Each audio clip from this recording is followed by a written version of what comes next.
Today, let's introduce our IP Network Audio 8-zone amplifier.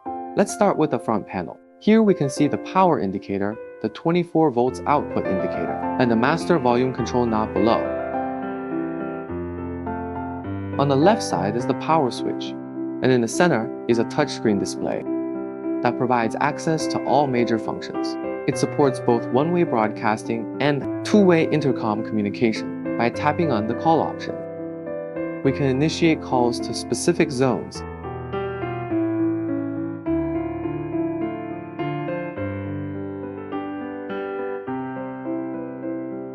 How does it work?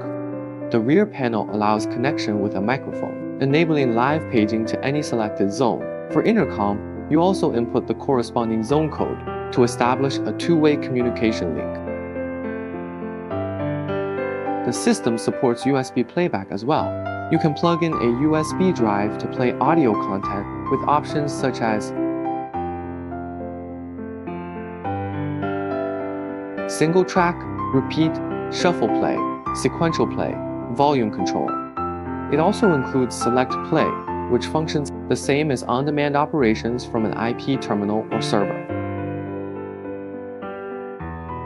Over here is the zoning control panel, where you can turn on or off the speakers in all 8 zones individually.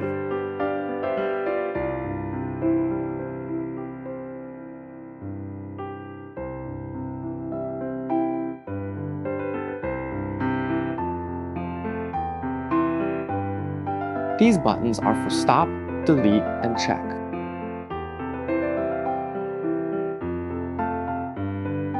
Here, we can view information such as the IP, address, and call code of the device.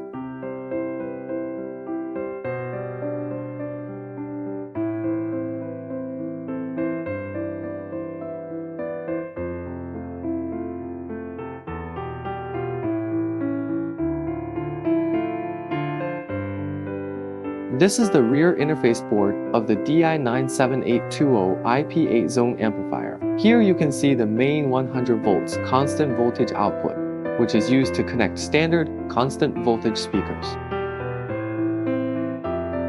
Here, the output is divided into 8 zones, each with its own terminal block for individual zone control.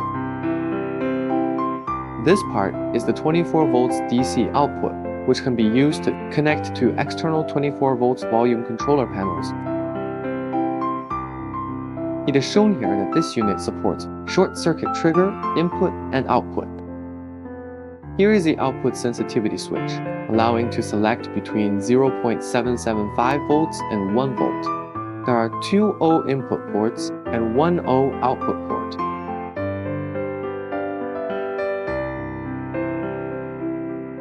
It can adjust the total volume and then assist in inputting the volume. There are 2 sets of microphone volume input interfaces here.